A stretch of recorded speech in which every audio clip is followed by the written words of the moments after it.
Hi, and welcome to Belly Good Breeds. I'm your host, Mike Goddard, and this week's guest's brand new book, The Hollow Kind, is coming out in the US. By the time this podcast is out, it should be out by now. He's also the author of The Amazing Boatman's Daughter, which has appeared in our sponsors book box in previous years. Welcome to the podcast, Andy Davidson. Thank you, Mark.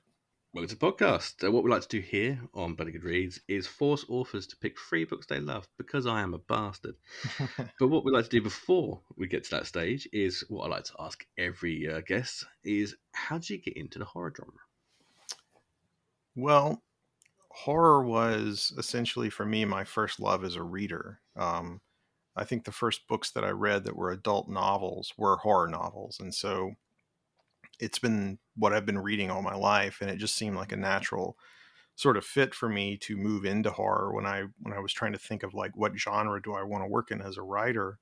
Um, but it didn't immediately occur to me. I will say that I had written a draft of my first novel as a crime novel, kind of a Western noir in the Valley of the Sun. And I didn't like it when I took a step back from it, sort of looked at it, tried to kind of figure out what is it about it that I don't like, what's not working for me. And I just realized, as I was also at the time reading Salem's Lot by Stephen King, rereading it for probably the umpteenth time, that it was missing something I loved. And I sort of thought, well, I've not been reading in the horror genre lately. I've been reading things that I read as a kid, and maybe that should change. And so I did another draft of the book in which I took the main character and I turned him into a vampire, and it just sort of took off from there. And I was on board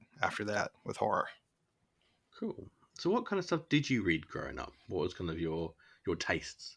Well, I mean, I gravitated, like I said, toward horror, but I also read a lot of movie tie-in novelizations. I was big into movies as a kid, and so a lot of what I consumed was popular stuff or stuff that was in the world in some form, uh, like a movie or something like that. And so the first book that I actually remember reading that was adult fiction was Dean R. Kuntz's Watchers. And I say Dean R. Kuntz, even though he's dropped the R since then.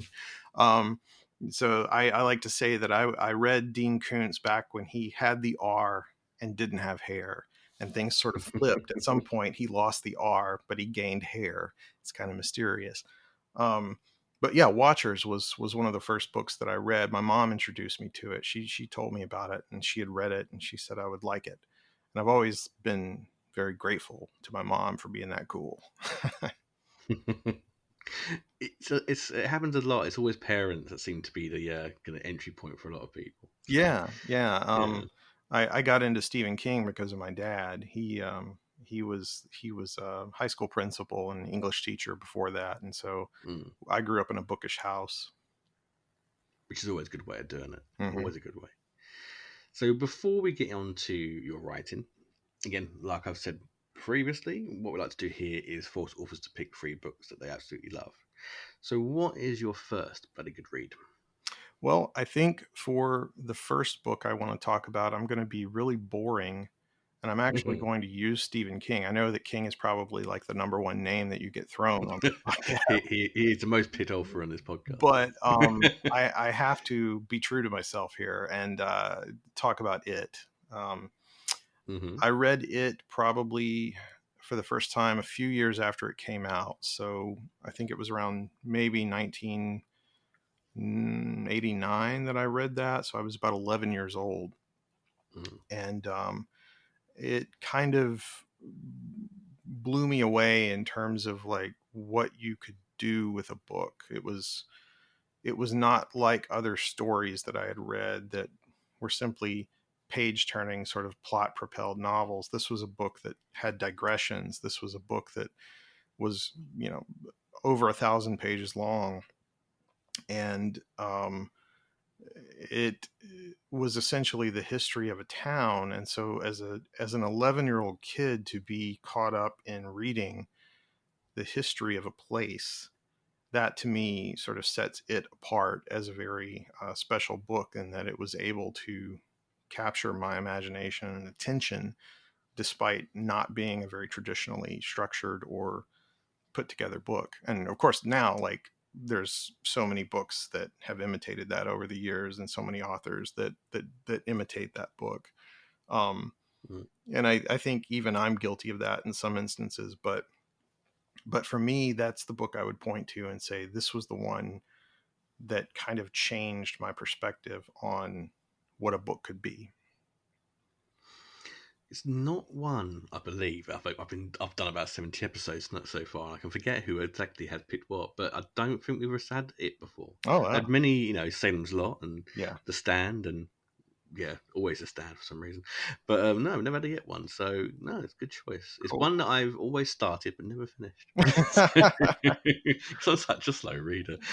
Well, what do you think of the like the TV series, the TV movie, and the kind of rebooted movie? Well, I have a very strong sort of nostalgic love of the miniseries that came on television here in the U.S. In part because it was something that was like the equivalent of water cooler talk for me and my friends in the morning before school. We would gather outside of our band room. Our first period class was I think at the time was band, and we would talk about it, what happened last night, and I think a friend of mine was reading the book at the time, so I've got a lot of nostalgic fondness for that, and for Tim Curry,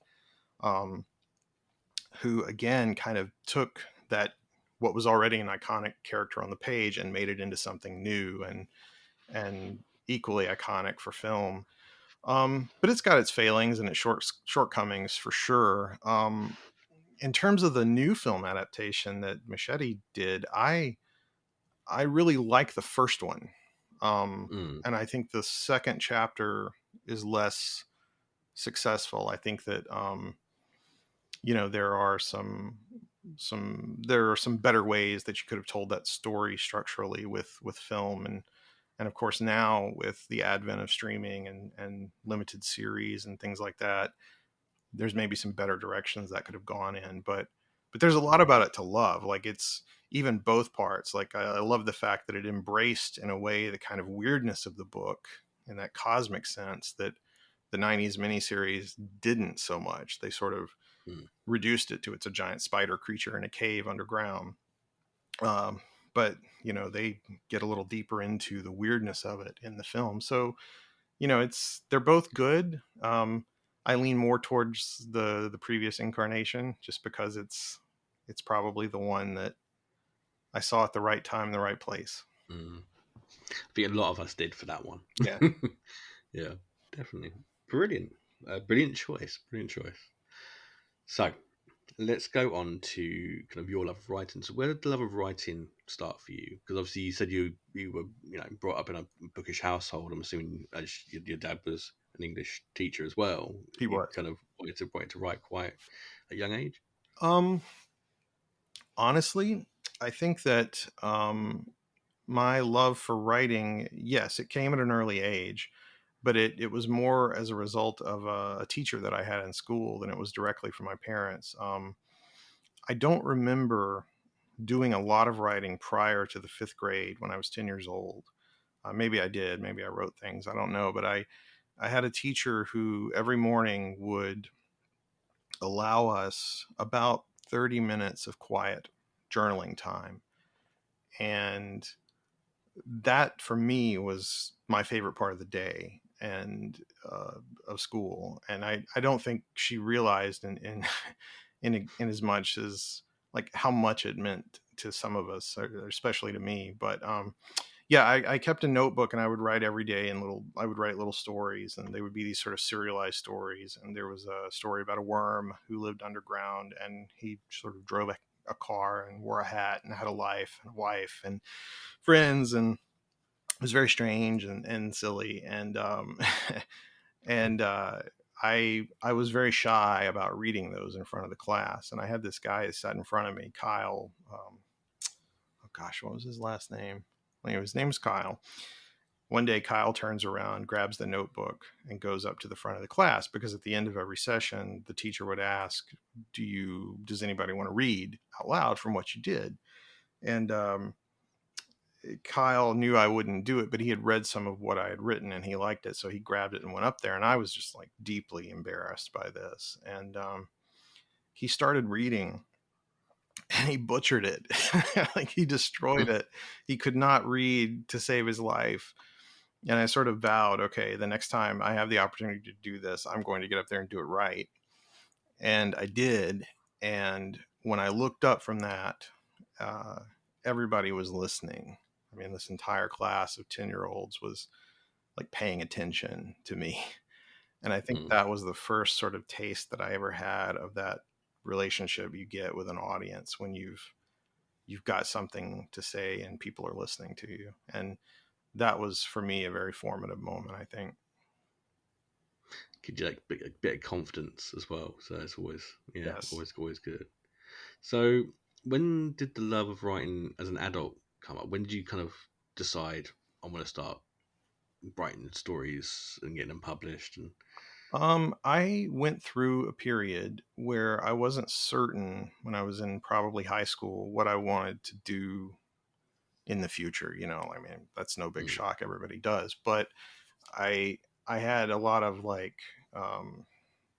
different interests creatively. So there was art, and there was fortunately, these are all things that I was not good at compared to writing, so I didn't go down those roads. But I went to college, and as an undergraduate, I took a couple of creative writing courses, and what I learned from those teachers sort of sparked me in the right direction of, okay, this is really where I want to settle into a future. This is what I want to do. And as a senior at my undergraduate institution, I wrote for my honors thesis. I was in the honors program. I was a very like nerdy dork. I wrote a novel, much to the, I think, surprise and delight of the honors thesis committee, who initially were like, well, can't you just write a short story? I think they were a little baffled by the idea of an undergraduate trying to write an 80,000 word novel.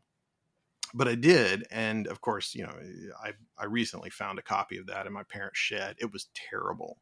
It was the worst drivel.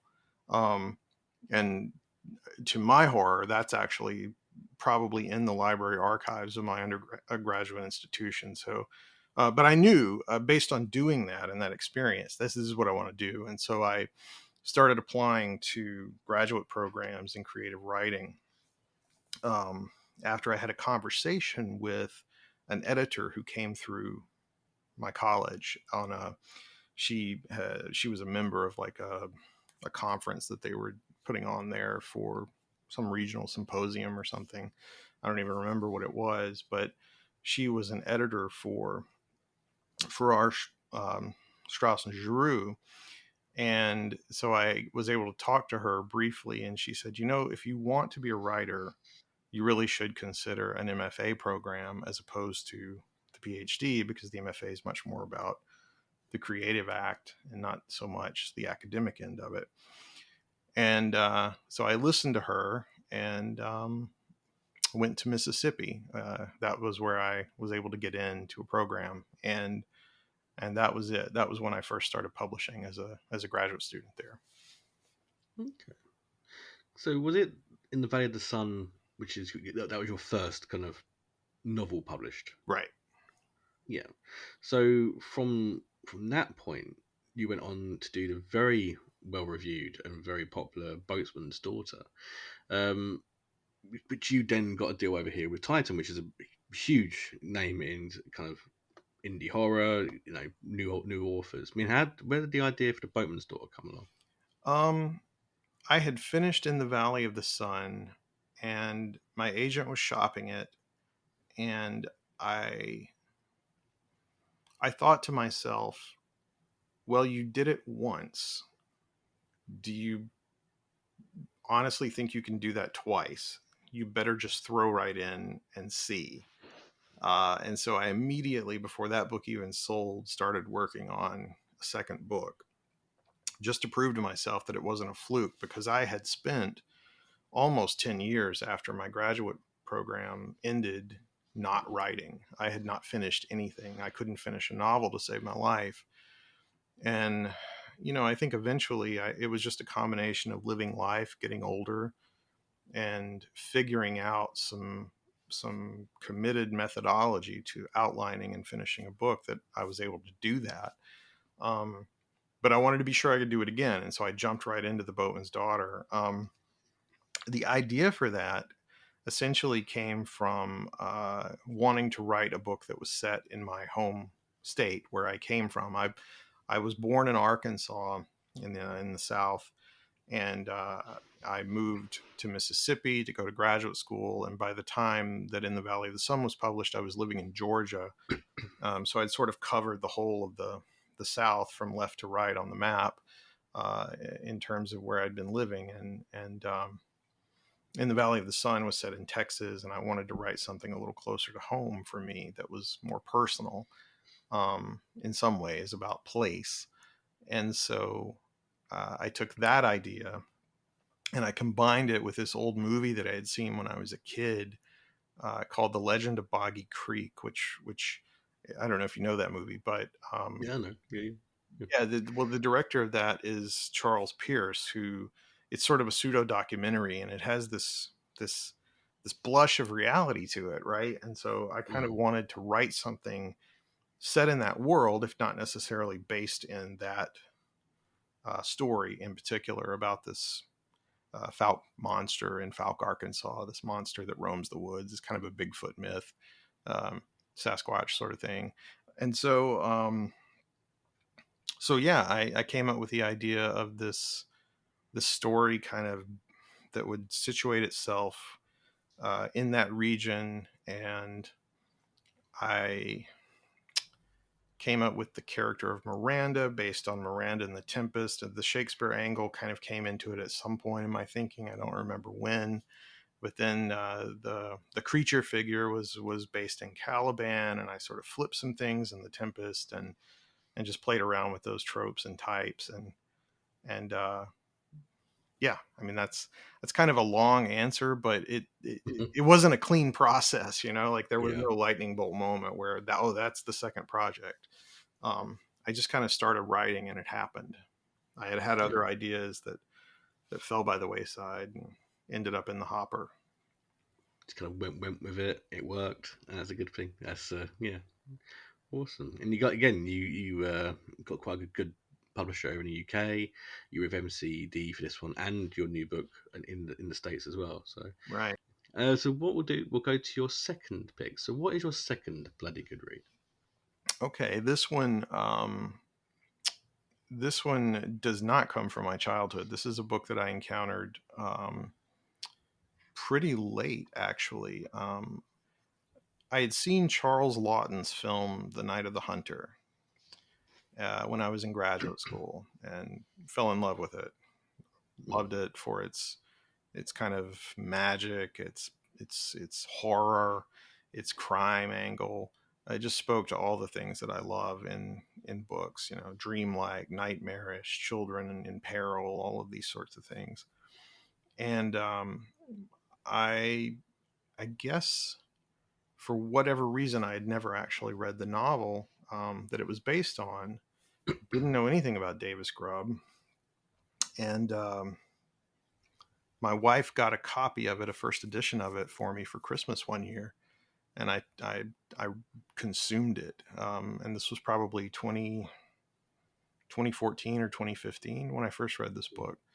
But it's beautiful. It's amazing. It's for those who don't know the movie or the book, the plot essentially is two children are hiding a bunch of money in a doll, and there's a sinister preacher who was in prison with their father who stole the money and hid it before he went to jail. And the preacher wants to find the money, and the father's been hanged for his crimes. He committed murder. So the preacher comes and takes up with the children's widowed mother, And the film, of course, draws on all of these sort of like Gothic horror tropes and German expressionism and all these wonderful things. And the book, though, is just one of the most beautiful reading experiences. Davis Grubb's voice in that novel is lyrical and gorgeous, and it's like a song. You just breeze through that book with the language of that book just sort of washing over you. And it's very powerful too. It's a powerful story about childhood and growing up, innocence to experience, all of that. So that's really my second book. And the interesting thing about Davis Grubb, that I've come to find out subsequently, is his name is kind of everywhere. I've seen him pop up here and there in odd places that I never noticed or knew who he was. I think Davis Grubb is the person that Stephen King dedicates Cycle of the Werewolf to, Okay. and references one of his novels, Voices of Glory, in that dedication. And that's just a strange bit of serendipity. I had no idea who Davis Grubb was, and I don't know how many times I've read that Cycle of the Werewolf dedication, because that is one that I read as a kid, and I've reread that one many, many times. And so, yeah, Grubb was always kind of there, lurking, like waiting for me to find him, I guess. Okay, not one I've heard of. So that's definitely one to keep on the list to check out. Good choice. Not had that on the podcast as well. So it's a very, very, very good choice. So, your brand new book, The Hollow Kind, and you're saying in February over here with Titan? I believe so, yeah. I mean, I definitely with Titan. I believe February, if all things go to plan. Okay. So, tell us a bit about the new books. It's a mixed kind of like a folk horror, Southern Gothic-y style. Tell us a bit about the book and kind of the idea behind it. Well, The Hollow Kind, I wrote that in the summer of 2020. And sort of with the Boatman's Daughter, I wanted to write something in Arkansas. I wanted to write something for my third novel that is set where I live here in Georgia. And I almost mean literally where I live here. It's one county over, is where the book is kind of set. Its inspiration comes from this history that's in this region. So The Hollow Kind is essentially the story of a woman who is on the run from her husband, and she has her young son in tow. And it's 1989, and she's inherited her grandfather's turpentine estate in Georgia. And so she flees from South Carolina to Georgia with her son. And once they get there, they discover that the farmhouse where her grandfather lived, that she remembers from her childhood, is basically a decrepit ruin. And the house is not really what it seems. There's a lot of strange goings on in the house, sounds in the walls, and that sort of thing. So, so that's one story that the book deals with. And then there's also a kind of alternating structure where we go back in time to her grandfather as a young man when he is establishing his turpentine estate. And he's just inherited this 1,000 acres of land as a dowry from his wife, who's 19 years old when they're married, very young. And it's 1917. And so there's a lot in the book that deals with the history of this region and its forests. So there's a bit of folk horror in there. There's a bit of eco horror, maybe a little bit. But the inspiration for the historical aspect of this book comes from, like I said, one county over in Dodge County, Georgia, which is named for a man named William Dodge, who was, I believe, originally from either New Hampshire or Connecticut. He was a New Englander who was kind of one of these capitalists and barons and of industry. And after the Civil War in 1868, I think, he bought up a defunct land and lumber company down here in Georgia and reorganized it and used it basically to seize or, through nefarious means, grab land from local people who were still sort of reeling from the effects of the Civil War. And so he was sort of a carpetbagger who actually never came down to Georgia. By all accounts, his agents did his work for him, and he took up about 300,000 acres of longleaf pine forest here in this region of Georgia, which is called the Wiregrass region. And he raised it, he decimated it. And these are trees that had stood here since, the Pleistocene era. I think some of these trees were thousands of years old. And he cut them down, and they made molding and lumber out of them. And some industry here revolved around turpentining as well. So you might set up a lumber mill and float logs down the river, but you might also, in your acreage, set up a turpentine mill where you tap trees and hack into them and harvest the sap. And so that's what my character in this novel, in the historical end of things, is doing. Is he's setting up a turpentine farm. And what he discovers is that his father-in-law, who gifted him the land, has made a pact with something that lives in the land. And he is not the kind of man, August Redfern, the main character, is not the kind of man to respect pacts that other men made. He's very stubborn, very willful. And ultimately, he reaps the consequences of that. And that sort of becomes generational as it's passed down over the years to his granddaughter, who assumes the burden of this place. Yeah, so that's the story. Okay, it's very interesting with the generational aspects of it as well. It's going through the ages with just one kind of curse, which is it's a good little plot for that one. It's a very good book. Been reading the first few chapters today. I'm really enjoying it. I do love the style of writing on this. It kicks you straight in as well from the first few chapters. So Cool. definitely go and check this out. It will be, by the time this podcast is out, because I do record these in far advance. It will be out, ready to buy in the US. You can get it on Audible around the same time over here, but if you want to get in the UK, it'll be out with Titan hopefully in February as well. Just like the Boatman's Daughter, go and check that book out as well. If you can't wait for Holokind, go check out Boatman's Daughter. That is very, very good. Very highly recommend that book as well. So before we finish up, I have to ask you, what is your third and final bloody good read? Okay. It is True Grit by Charles Portis. Good book. So Charles Portis is an Arkansan. He's from my home state of Arkansas. And so all writers who hail from Arkansas probably measure themselves against Charles Portis and come up wanting.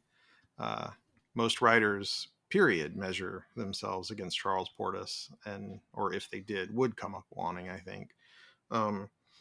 It's one of those books that I reread every year or two. It's sort of like Night of the Hunter. I reread it because it's one of the most beautifully distilled, simple stories. The use of language in it, the sentences, the narrator, Maddie Ross, the way she speaks, her voice is one of the most unique I've ever read. And it's very rare for me to read a narrator who is so self-assured and so certain of herself and not be put off by that assurity and that certainty. But in Maddie's case, I think it's a beautiful part of her charm and wit, and she's also not always what she claims to be, and that's a wonderful thing too. And of course, it's a Western, and so there's that element as well. But it's one of those cases where a book, when you think about what a Western is, especially in American literature, most Westerns were written as I don't want to say like a low art form, but as a very kind of pulpy sort of throwaway kind of art form. So they were churned out and mass produced and bought up by millions of people. And most of them are not very good. I mean, they're not terrible. I've read a few by Louis L'Amour, and they're, he's pretty good. Certainly people like Larry McMurtry are wonderful, but there's something about Portis's novel that transcends that genre. I mean, it would transcend any genre that it was in. It would be bigger than, you can't just call True Grit a Western. True Grit is more like one of the definitive statements about, what it means to be loyal, and what it means to be dedicated, and what it means to be, I guess, a person of faith. It's an amazing book. Okay, cool. It inspired the movie as well, for 2 movies as well. So, and this was during the big boom of kind of the westerns becoming quite popular again in, I think, 2005, roughly around that kind of time, and obviously previously with the previous films as well. So, not read the book, seen the film. Do like the film. It's a very, very good film. I was actually, my anecdote with True Grit is that I was rereading it in 2020, I believe, when I was on my book tour for the Boatman's Daughter. My wife and I were on a plane somewhere over, New York, headed, or somewhere over Pennsylvania, I don't know, headed to Massachusetts for a reading, or to Rhode Island, to Providence, for a reading that I was doing in promotion of Boatman's Daughter. And I was reading True Grit on the plane. And when we landed, we turned our phones back on. And one of the first things I saw was that Charles Portis had died. And so it was a kind of weird, uncanny thing. A brilliant choice and a brilliant book to bring onto the podcast. Sorry, my words right there. Brilliant choice, and something a bit different as well. I do like it when something a bit more out of the horror genre or even the crime genre pops up on the podcast. So, no, very good choice. I highly recommend it. And again, if you haven't seen the film is very, very good as well. But you can get the book $7.90, about $7.65 on paperback, or on Kindle. It's about $5 on Kindle over in the UK as well. Or obviously check out on Amazon in the States as well. I'm not sure the price on that site, but again, very good choice. 3 very good choices. Although we do keep getting Stephen King. I will ban him one day on this podcast. Until he comes on, which he never will. So, what is next for you? So, obviously, you got the promo for the new book, and I'm assuming through the start of next year, you'll be promoting that for in the UK as well. So, what is next for you? Have you got something coming up and soon, or something in the pipeline? I'm not really sure. I've got a couple of outlines that I've put together for projects, and we're sort of waiting to hear the results of a pitch for one of those from my current publisher. So I'm hoping to stay with them and keep churning things out. But right now I don't have a definitive next project. So It's kind of a nice place to be, actually. Gives you a bit of breathing space as well. Yeah. Cool. Again, huge thank you for coming on the podcast. Go and check out The Hollow Kind by Andy Davidson. A huge shout out to our sponsor, Bottom Book Club, as well. We have had Boatman's Daughter appear in that book box, so you do get some amazing titles in there. They are the UK's biggest and best horror and thriller book box service, bringing you the wonders of a haunted bookshop straight to your door every month. Go check out their Full Guts box. We've just had some amazing bits come through on there from us. Go check out our YouTube page for a unboxing of that. I'm going to start doing unboxing each month. But yes, go check them out and use the code Bloody Good Reads at checkout as well. My final thing to you, sir, is where can people find you if you'd like to be found? Sure. I'm on Twitter at the Andy Davidson, and that's my website as well, theandydavidson.com. And that's pretty much where I am. I'm also on Instagram, same handle. So yeah. You can catch us over on Instagram at Bloody Good Reads, over on Twitter at Bloody Good Reads, and on the Slasher app. I'm not on there as much anymore at Bloody Good Reads. Or come and join us over at the Facebook group as well. And check out the film podcast as well. That's every month normally. We've got some stuff coming up. Hunter Shear coming back on as well to come and chat some B movies with me. There's some good stuff coming up with that one. So yeah, go and check them out. And if you do like the podcast, do give us a like, subscribe, 5-star if you can, review over on iTunes or over on Spotify as well. As always, I've been your host, Mike Goddard, and I'll see you next time.